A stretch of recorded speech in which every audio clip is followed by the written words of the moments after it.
People always say like, oh, the truth can hurt. Yeah, truth can hurt sometimes. But if you say your truth from a place that is resourced and grounded and aligned and loving, you can have a real big impact, and you can also save yourself a ton of time. Gabrielle Bernstein, a role model for spiritual seekers. Say hi to Josh. He's sitting in his backyard. Hello. Hello. I'm going to just treat this like we're talking, we're chatting, and I'm just giving you Gabby's guidance as if I'm like your coach in your backyard. I love that. I'm your coach in your backyard. All right, well, here we are. Now, Josh, let me ask you this. Do you have trouble telling the truth when it comes to like what you need or whatnot? I'm a very straightforward person. However, sometimes if I get too nervous about something or I'm like in fear of an answer, I tend to waver and sort of like I circumlocute, like I'll talk my way around something sometimes. Yeah. I don't know if it's not telling the truth. Yeah. But And I guess this is a topic based on not just being honest and truthful, that's part of it, but speaking up for what we need. How to speak up for what we need. And to do it in a way that isn't aggressive, isn't alarming, isn't really, doesn't have an agenda, but is just coming forward with some truth. I've been trying to do this everywhere. I can hear Alyssa. I can sense Alyssa in the background watching and just laughing, our other producer here. But I've been doing this everywhere lately where I've had these opportunities to kind of either make something sound better for somebody or come out with it. I had a creative project that I had to do, and I really don't like the creative person that usually is assigned to these projects. Like, not that I don't like the person, I just don't like the work. And sometimes it really takes me out and makes like a huge drama, and it takes our team out, and it's just like a big nightmare. And so rather than being like, I don't, I really don't want to work with this person, or, like whatever, just like getting into it, or just being like, okay, I'll deal with it and overriding myself.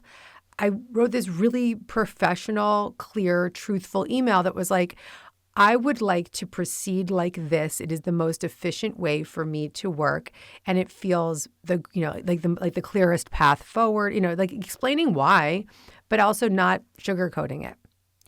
And damn, did that feel good? And guess what?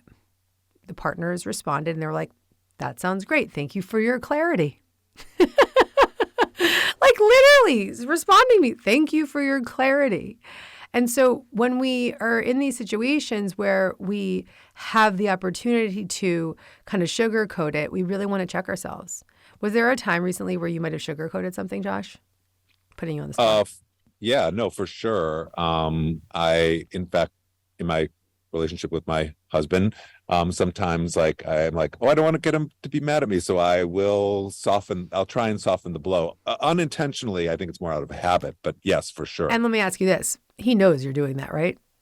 Oh my God, he calls me out immediately because he's the exact opposite, right? Like he's very much what you see, what you get, and he is straight to the point. Mm-hmm. And I don't know if this is part of it, but I tend to hold on to things then. He says it and it's done, and we don't ever have to revisit. Should Carl be leading this podcast right now? Probably. You should probably get him on here. So I think I know what it is that's been helping me tell the truth. And thank you because your example is actually one of mine, which is like same issues over and over again with my husband, or I'll be like always kind of like trying to like lighten the blow, like you said, and it is always worse. He'll always come back and be like, what are you talking about? And he knows that that's just me trying to manage the situation instead of just coming straight out with it. And, people always say like, oh, the truth can hurt. Yeah, truth can hurt sometimes. But if you say your truth from a place that is resourced and grounded and aligned and loving, you can have a real big impact, and you can also save yourself a ton of time. And you can, save the person a lot of time, and you can just diffuse what would have been a big drama. and instead just get to the point. And so back to the time thing. I mean, I really just don't think we have time anymore. I mean, I see it in my own life when I say time, like we all have big things to do in this world right now, whether it's parenting, whether it's the work that we do, whether it's just day to day getting up in the morning. Maybe you're going through personal growth and you're getting sober, or you're going through a divorce, and every minute counts in our day. And we want to really not waste time on the lies or the sugarcoating or the overriding ourselves. We need to just get to the point. We also need to give ourselves the promise of creating healthier boundaries with ourselves, with others. And those boundaries are something that we've talked a lot about on this podcast. People love the topic of boundaries. And so telling the truth from a place of love is a boundaried way of living. I also think that for me, I've been sober. We've now at this point, we were recording this episode, it's been 17 and a half years of my sobriety. And I can say that one of the things that getting sober really gets you honest, and it puts you in this seat of really not feeling comfortable being anything but a truth teller. Now, with that said, I still lived for many years up until very recently with the habit of kind of being like, let's say it like this so it sounds better. You've seen me do it, Josh. Like we have to let somebody down and we'll be like, oh, let's say it like this so it sounds and makes them feel better. No, that. Moving on. We got to get to the truth. And it just has, I've been really, the reason I wanted to talk about this today is I've been exercising this so much in my life in the last 5 days, particularly, where I'm just all over the place being like, that really doesn't work for me.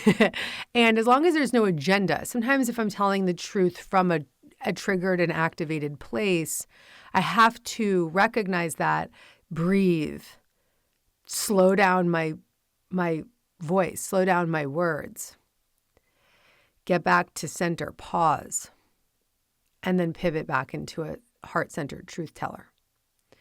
So I want to give the path to telling the truth. What do you think about that? Do you think that's a good topic for us today, Josh?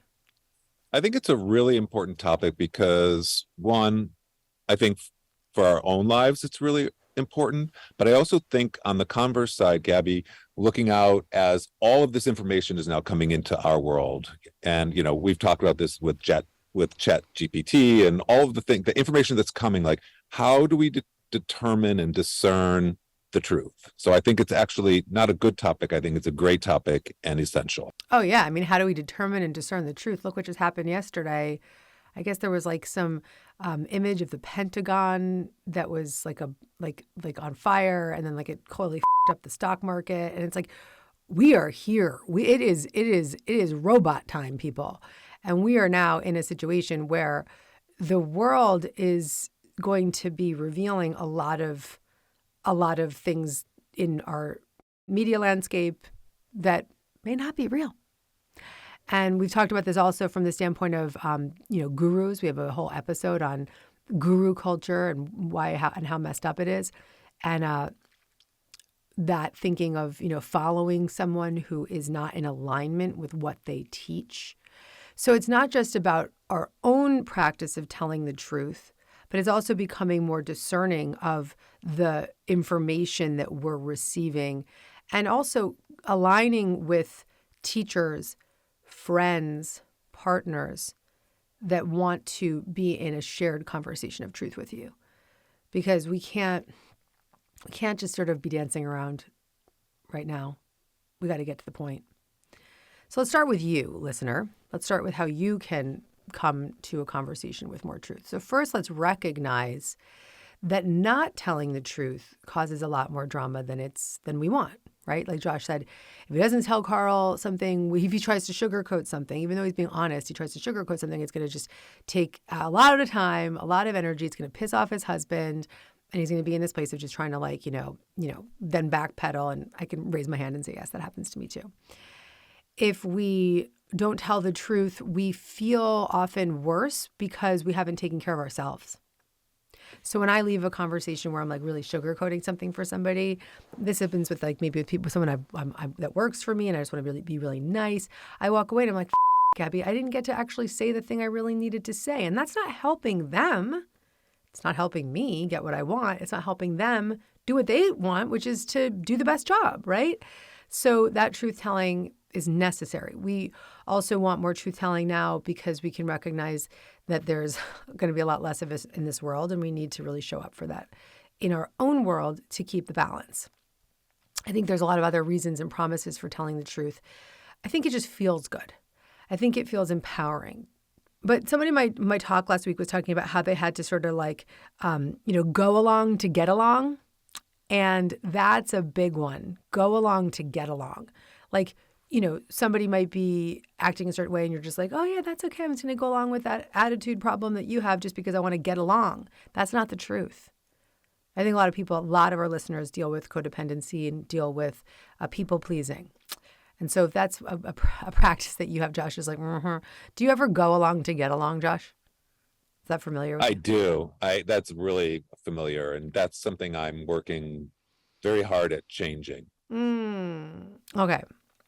I think when you go along to get along, you're just like pissed at yourself later, right? You're just, or maybe more resentful at other people too.